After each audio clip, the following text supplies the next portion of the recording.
Bueno, en esta segunda parte de la presentación vamos a revisar los aspectos más relevantes de la fisiopatología, el diagnóstico y tratamiento de la sepsis. En la charla o en la primera parte de la presentación hemos revisado eh, algunos datos en relación a la epidemiología y en cuanto a las definiciones en el último consenso de sepsis. Y ahora vamos a hacer énfasis eh, en fisiopatología, diagnóstico y tratamiento. Entonces, para entrar en materia con la fisiopatología, cuando un microorganismo entra al sistema circulatorio, la respuesta inicial está medida por macrófagos y células dendríticas. Estas células, tanto las dendríticas como los macrófagos, lo que hacen es fagocitar la bacteria y generan o realizan una presentación de antígenos al sistema inmunológico para potenciar mediante la liberación de material proinflamatorio de citoquinas, potenciar esa respuesta ante el microorganismo. Esa respuesta inflamatoria está mediada inicialmente por o principalmente por el interferón gamma y la interleuquina 12, ¿sí? Que esto lo que provocan es una activación de linfocitos T helper 1, que son los linfocitos, digamos, que realizan o sí, que se encargan principalmente de la respuesta inflamatoria, pero un aspecto aquí importante para empezar a entender lo que pasa en la respuesta del organismo ante la infección es que toda respuesta inflamatoria va de la mano con una respuesta antiinflamatoria. Entonces, así como se libera interferón gamma e interleuquina 12 para la activación de linfocitos T helper 1 como parte de la respuesta inflamatoria, por otra parte se libera interleuquina 10, que lo que hace es producir una activación de linfocitos T helper 2, que son los responsables o los mediadores más importantes de la respuesta antiinflamatoria. Entonces tenemos, como insisto, unos mecanismos inflamatorios y unos mecanismos antiinflamatorios para tratar de mantener un equilibrio entre el intentar eliminar el microorganismo y no lesionar de forma considerable el tejido. Aquí hablamos un poco más a profundidad de esa respuesta inflamatoria o de esos mecanismos inflamatorios y antiinflamatorios. Entonces, cuando digamos la respuesta ante la infección depende de muchos aspectos. Uno de ellos son los factores del huésped, ¿cierto? O sea, las características del paciente. Entonces, depende mucho del medio ambiente, de las características genéticas del paciente, de la edad del paciente, las comorbilidades, los medicamentos que esté utilizando ese paciente. Y también depende mucho de los factores del microorganismo, de qué tanto inóculo esté en la sangre, de qué tanta virulencia tenga, o sea, qué tanta capacidad de agredir tenga ese microorganismo, y otros factores moleculares del microorganismo, por ejemplo, mutaciones de resistencia a antibióticos que le confieran pues mayor resistencia, valga la redundancia, a los tratamientos.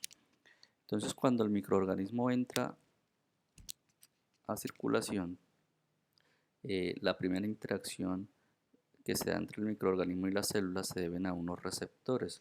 Dentro de esos receptores están unos denominados TLR, que son las Toll Like Receptor, que son muy conocidos y que producen una interacción o que interactúan, perdón, con el microorganismo y desencadenan a nivel citoplasmático pues una serie de respuestas que lo que van a llevar es a producir o activar mecanismos inflamatorios. Hay otras proteínas tanto en la membrana como dentro de la célula que también participan en esa interacción con los microorganismos. Una de esos son los receptores de lectina tipo C, ¿sí? Otros son los llamados receptores tipo 1 que inducen ácido retinoico. también los receptores que estimulan la oligomerización de ácidos nucleicos. Todos estos receptores son los que interactúan con los microorganismos y activan los mecanismos inflamatorios. ¿Cuáles son? Pues por una parte está la activación leucocitaria, ¿cierto? Es decir, la activación de todas las células inflamatorias para en el sitio de la infección tratar de contener esa infección.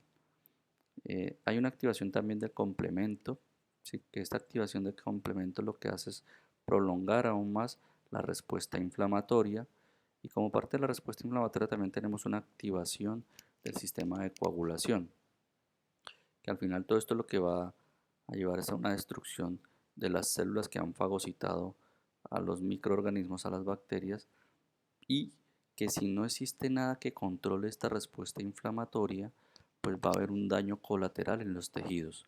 Va a haber un daño porque no solo se eliminan los microorganismos, sino que toda esta activación, toda esta cascada inflamatoria mediante células, proteínas y activación de la coagulación, lo que va a generar es un daño en el tejido. Entonces, para evitar esto, pues es que se activa la respuesta antiinflamatoria, ¿no? Que básicamente consiste en una activación neuroendocrina, ¿sí? Que al final lo que va a llevar es a la producción de catecolaminas y cortisol, que funcionan como inhibidores de la respuesta eh, inflamatoria. Hay un incremento también en la apoptosis. Mediante mecanismos inmunológicos se acelera o se disminuye la vida media de los linfocitos, y también mediante señales eh, señales que afectan la transcripción genética. Al final lo que se hace es inhibir la producción de receptores, por ejemplo como los de las Toll-like receptor y de otros receptores, disminuyendo así la interacción entre la célula y los microorganismos, y de esta forma se controla esa respuesta inflamatoria, evitando así el daño colateral de los tejidos.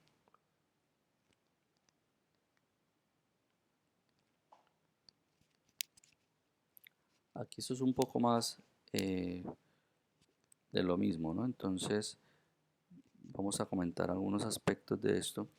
Eh, Aquí vamos a hablar cómo se produce el daño colateral en, en un paciente que tiene una infección, y cómo la respuesta del organismo no solo destruye el microorganismo, sino que produce un daño tisular. Entonces, eh, la mayor responsabilidad o el mayor responsable de esa lesión tisular como daño colateral es la trombosis microvascular, ¿sí? En toda respuesta inflamatoria ante la infección hay una activación del sistema de la coagulación, que está mediado por el factor tisular, y además por unos fallos en los mecanismos anticoagulantes, por reducción, por ejemplo, de la producción de proteína C, por reducción en la producción de antitrombina, y por reducción del inhibidor del factor tisular. Entonces, vuelvo e insisto, el principal responsable de la lesión tisular como efecto o como daño colateral es la microtrombosis, que se da pues por muchas causas, ¿no? Por muchos mecanismos, pero lo más importante es por una mayor expresión del factor tisular, y por otra parte por una disminución en el inhibidor del factor tisular, por una disminución en la síntesis de antitrombina, por una disminución de la proteína C, es decir, por una disminución en los factores antitrombóticos, ¿bien?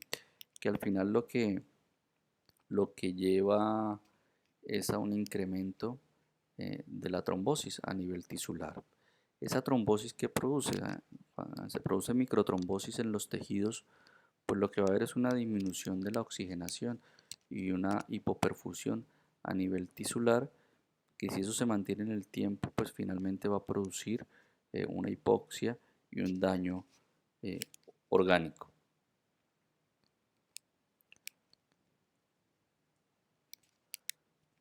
Por otra parte, en ese daño tisular secundario a la respuesta inflamatoria ante la infección, el endotelio, la lesión endotelial pues juega un papel importante en este proceso, ¿sí? Básicamente porque, pues uno, hay lesión directa de las células endoteliales, ¿sí? Se pierde una adhesión entre las células endoteliales, o sea que el endotelio pierde esa función de barrera. Pero por otra parte, eh, mm, hay unos otros mecanismos, por ejemplo, la pérdida de la función de la caderina del endotelio, del endotelio vascular, ¿sí? Que hace que la unión de esas células se pierda. Hay niveles aumentados también de angiopoetina 2, que está aquí, un incremento en la angiopoetina 2 y un desbalance entre el receptor de esfingosina 1 y, y 3. Entonces este desbalance entre la producción, o sea, este incremento, por ejemplo, en el receptor de esfingosina 1 y una de esfingosina 3, perdón, y una reducción en el receptor de esfingosina 1, sumado a este incremento en la angiopoetina 2 y sumado a esa pérdida de la función de la caderina, pues produce esa lesión endotelial que empeora esa microtrombosis que está ocurriendo en los tejidos y empeora esa hipoperfusión y por tanto eh, acelera la lesión orgánica. En esta diapositiva no hago más que repetir lo que ya mencioné anteriormente, ¿sí? Entonces, pues simplemente cuando hay una interacción entre la pared celular de la bacteria con las células y con el endotelio, pues se produce una serie de mecanismos que llevan a la producción de citoquinas, radicales libres, eh, incremento de factores procoagulantes, disminución de los factores anticoagulantes, que lo que va a llevar finalmente es a una microtrombosis en los tejidos, ¿cierto? Y que va a generar pues una hipoperfusión de esos tejidos, por lo tanto un fallo orgánico.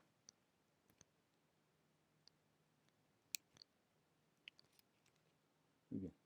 Entonces, una vez que hemos hablado de la respuesta eh, ante la infección y cómo esa respuesta inflamatoria puede producir un daño colateral si no hay unos mecanismos antiinflamatorios adecuados, eh, vamos a revisar ahora entonces eh, las manifestaciones clínicas del paciente con sepsis. Entonces, ¿cuáles son los signos típicos?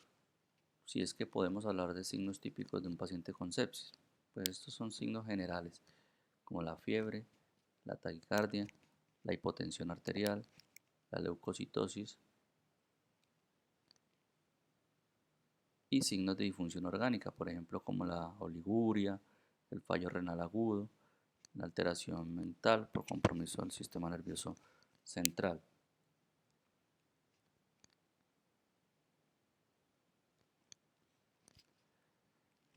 Pero en realidad no hay unos signos típicos del paciente con sepsis, sino que todo depende de la etiología y del foco infeccioso. Entonces, si tenemos un paciente con una neumonía, pues ese paciente va a tener tos o podría tener tos, expectoración y fiebre.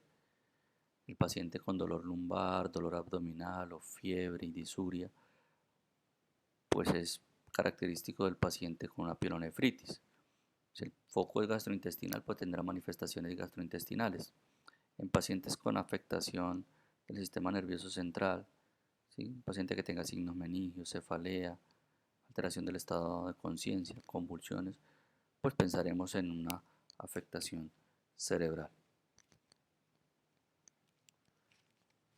Entonces las manifestaciones clínicas son muy variadas y dependen mucho desde el foco infeccioso, ¿cierto? Más que el microorganismo, que también es importante, del sitio donde se origine la infección. ¿Qué alteraciones de laboratorio podemos encontrar en los pacientes con sepsis? Pues también es muy variado. Podemos encontrar leucocitosis o leucopenia en función de la respuesta, o podemos encontrar incluso leucocitos normales, un recuento de leucocitos normales con formas inmaduras, más del 10% de formas inmaduras de los leucocitos, lo que indica que la médula está tratando de o está trabajando de una forma exagerada, eh, porque la respuesta inflamatoria en el organismo está siendo importante. Podemos también en estos pacientes encontrar hiperglicemia en ausencia de diabetes, lo que se llama una hiperglicemia de estrés, la hipoxemia, la oliguria, ¿cierto? Y elevación de marcadores inflamatorios, por ejemplo la PCR, que aunque no es específico de infecciones bacterianas, pero pues en general en procesos infecciosos se eleva. Si está 2 veces por encima del valor normal, pues lo podemos considerar o puede ser un valor significativo para pensar en un proceso infeccioso. Tenemos también la procalcitonina, que nos sirve eh, para orientar el tratamiento, el diagnóstico ah, etiológico, es decir, para orientar hacia una infección bacteriana. En la sepsis, pues el punto de corte hablamos en algunos estudios de 0.2, ¿sí? En otros de 0.5. Es importante la procalcitonina porque desde que salió, pues se utiliza no solo para el diagnóstico, para confirmar el diagnóstico de infección bacteriana, eh, sino porque nos permite también eh, acortar los tiempos de duración del tratamiento antibiótico y monitorizar la respuesta al tratamiento antibiótico, porque ustedes recordarán que la procalcitonina tiene una vida media de 24 horas, una vida media que es mucho más corta que la de la PCR, que la PCR tiene una vida media de unas 36 o 38 horas. Entonces, el hecho de que tenga una vida media de 24 horas la procalcitonina nos permite día a día, si tenemos la posibilidad de realizarla, monitorizar si hay una respuesta adecuada al tratamiento antibiótico, porque si cada 24 horas esos valores de procalcitonina se van disminuyendo, quiere decir que la respuesta es adecuada.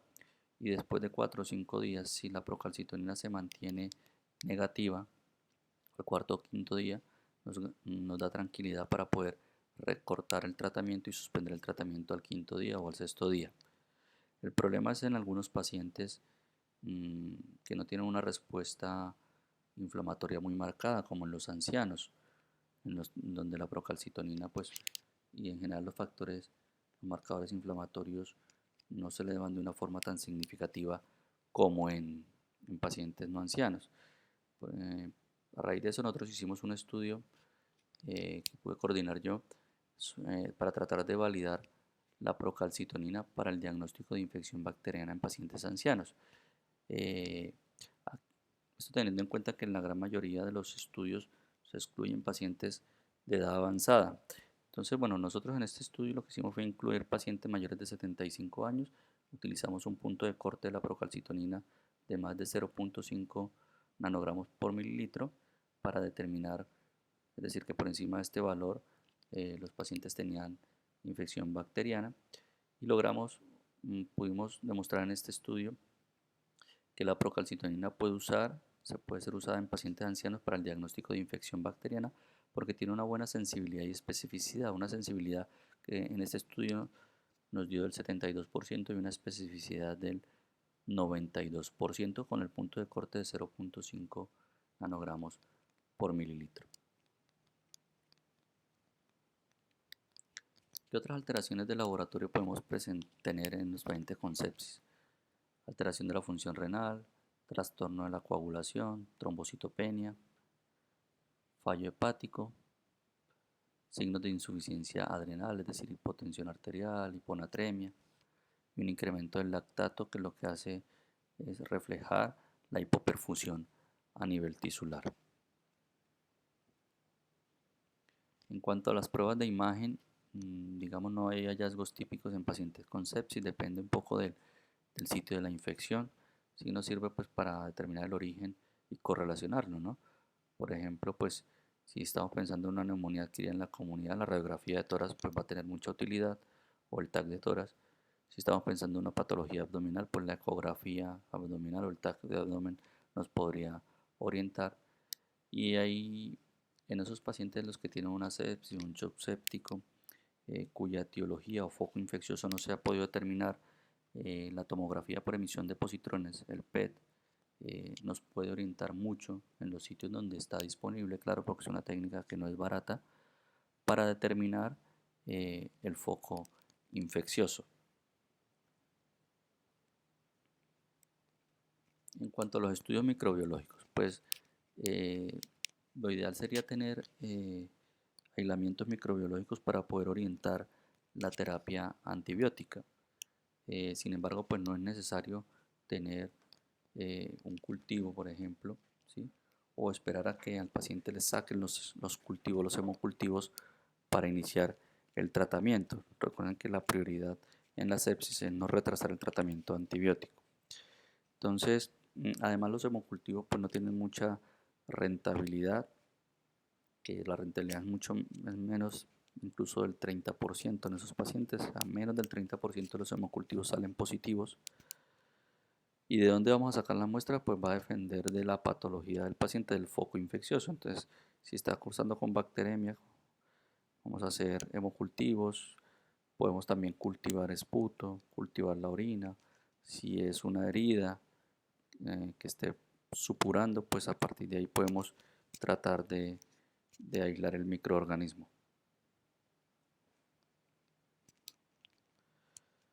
En cuanto al foco infeccioso, en diferentes estudios, digamos, se confirma que el foco más habitual en los pacientes con sepsis es el pulmón, que se encuentra en el 60% de los casos, y además también es el que tiene la mortalidad más alta, que está en torno al 50%. Seguido del pulmón está el abdomen con un 20%, las bacteremias, es decir, la circulación solo en sangre, pero sin un foco claro, por ejemplo, cuando está asociado a una infección de catéter o una vía central. Y luego están otras causas, otros focos como el tracto genitourinario, con el 14% de los casos. Y pues también el tracto gastrogenitourinario, el que está asociado a una mortalidad más baja, que está en torno al 30%. En este estudio, que es el estudio que se llama EPIC-2, EPIC sale pues de las iniciales de este estudio, que fue un estudio de prevalencia que se hizo en la unidad de cuidado intensivo para determinar pues los principales microorganismos que se aislaban en estos pacientes que se encontraban en la UCI con sepsis. Entonces, ese estudio, el estudio de EPIC-2, incluyó más de 14.000 pacientes y participaron aproximadamente unas 1.200 unidades de cuidado intensivo de 75 países, ¿sí? Y lo que se hizo fue en un solo día, eso fue en el mes de mayo del 2007, en un solo día tomar los registros de los pacientes que estaban en la UCI en esos países, ¿sí? Ahí fue donde se encontró los datos anteriores que les mostré de los principales focos, que se encontró que el principal foco era el pulmón, seguido del abdomen, de la bacteremia y luego el tracto genitourinario. Allí también que se pudo establecer cuáles fueron en ese estudio, cuáles fueron los principales microorganismos. Y se encontró pues que en general el microorganismo más frecuentemente aislado, o los microorganismos más frecuentemente aislados, fueron los gram positivos. Dentro de estos estaba el estafilococo aureus como más frecuente, ¿sí? Dentro de los gram positivos. En general, si tomábamos los gram positivos, en general se aislaron en un 47% de los casos, y los gram negativos en el resto de los casos, ¿sí? Entonces, en realidad, ligeramente fue superior el aislamiento de los gram negativos frente a los gram positivos. Dentro de los gram positivos, el más frecuente, vuelvo y repito, fue el estafilococo aureus. Y dentro de los gram negativos, el más frecuente fue la pseudomona. La pseudomona, seguido también de E. coli. dentro de los gram negativos. Entonces, estafilococo dentro de los gram positivos, dentro de los gram negativos, Pseudomonas y E. coli. Que esto se lo resumo aquí. El 62%, en cifras más exactas, está aquí el 62% de los pacientes, en el 62% de ellos se aislaron gram negativos. En el 47% se aislaron gram positivos y en el 19% se aislaron hongos. Si uno suma esto no le da 100%, entonces uno dirá ¿por qué? Pues porque muchos de ellos se aíslan o se aislaron gérmenes tanto gram negativos como gram positivos. Por eso es que no coinciden, no da el número exacto del 100%. Dentro de los gram negativos, como ya lo mencioné, el más frecuente era la Pseudomonas, seguido del E. coli. Entre los gram positivos, el Staphylococcus aureus era el más frecuente. ¿Cómo diagnosticamos los pacientes con sepsis? Pues yo creo que ya lo hemos dicho en el transcurso de la charla. Pues es una suma de las manifestaciones clínicas. Cuando llega el paciente a urgencias, aplicamos el Quick SOFA o el SOFA Score y los hallazgos microbiológicos o estudios radiológicos, si lo tenemos disponible, pues para complementar el diagnóstico, y si podemos pues aislar el microorganismo sería estupendo para orientar mejor la terapia antibiótica. Aquí en este esquema lo que se resume es más o menos cómo actuar frente a un paciente con sospecha de infección. Entonces, si llega a urgencia, lo que hay que aplicarle es el Quick SOFA. Si tiene 2 o más puntos, pues entonces hay que aplicar el SOFA como tal, ¿sí?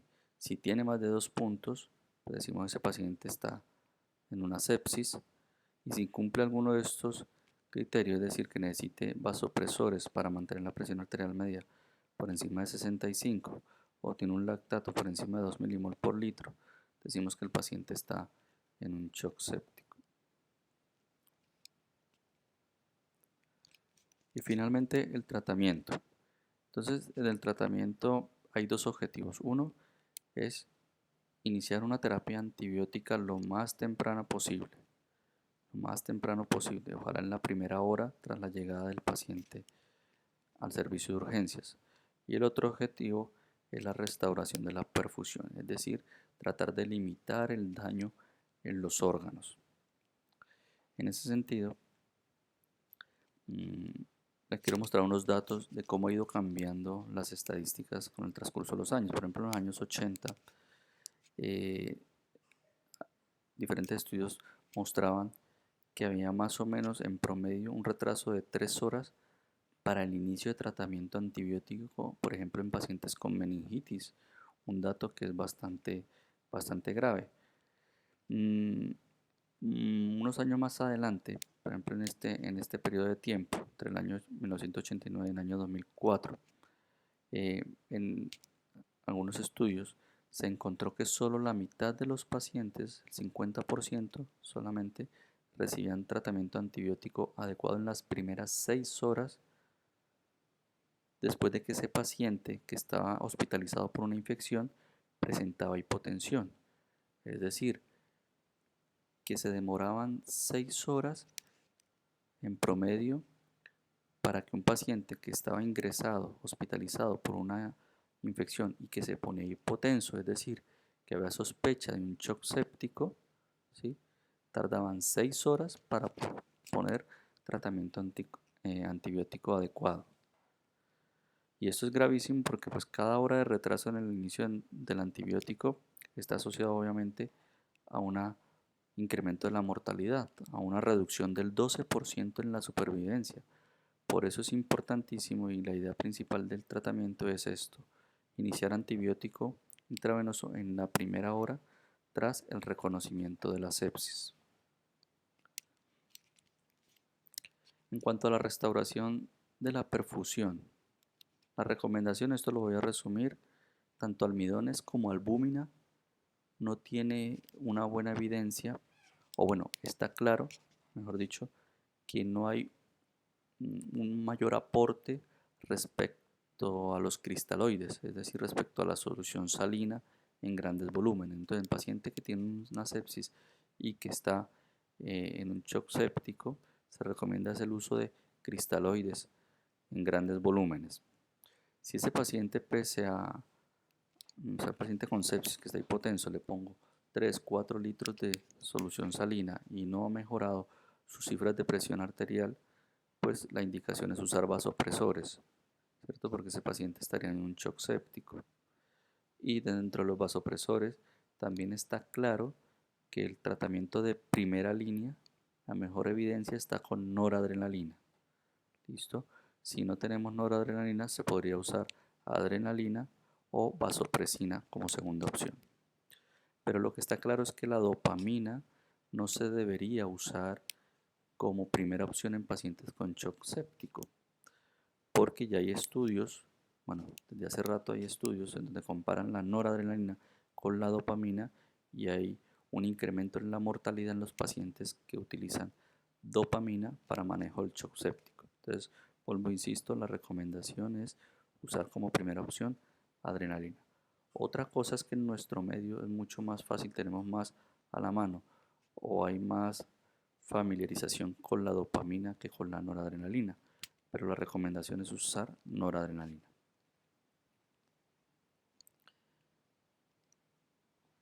Y ya prácticamente para terminar, quería mostrarles este gráfico. Este gráfico, bueno, aquí básicamente lo que ustedes pueden ver, lo que está así en verde claro, son las recomendaciones, ¿no? De tratamiento en el paciente que está con una sepsis o con un shock séptico. Entonces, en este tipo de pacientes, pues ya hemos dicho, hay que administrar tratamiento antibiótico temprano, administración de fluidos en grandes cantidades, vasopresores si es necesario, vigilar obviamente en ese paciente si va a estar intubado, no se va a alimentar, hay que iniciar una terapia enteral, ya sea por sonda nasogástrica, bueno, inicialmente por sonda nasogástrica, porque eso hace parte del tratamiento del paciente que está en la unidad de cuidado crítico, el manejo de la hiperglicemia si es necesario con insulina, ¿sí? La protección pulmonar pues mediante la ventilación mecánica, el control de la diuresis.